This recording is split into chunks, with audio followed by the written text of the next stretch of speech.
Skati informācijas pārvada pa gaisu, vai tu kaut ko tādu esi redzējis? Pasties kur apakšā ir maziņš Arduino, kurš ņem un midžina ledu, vienkārši redzamo gaismu. Un te ir otrs mikrokontrolieris, kurš šo te gaismu uztver. Un šitais, lai būtu interesanti, viņš ņem un uztaisa random tekstu, kuru sūta. Un tad otrs mēģina viņu uztvert, pārbauda CRC un saka, ir labi vai nav labi. Yeah. Tas strādā. Starp citu, protokols, ar kuru tas lets man midžinās, viņš ir ļoti loosely based un spektrum lentes algoritms. Tur ir maziņš pilotonis, burtiski trīs taktis, 3 signāli, un pēc tam aiziet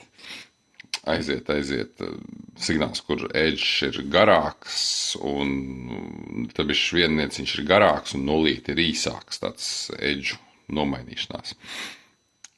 Baigi labi strādā, nemaz ne tik robusti, un kā redzams, šitais ir maksimālais attālums, cik es varu ar redzamo gaismu dabūt. Bet fucking strādā.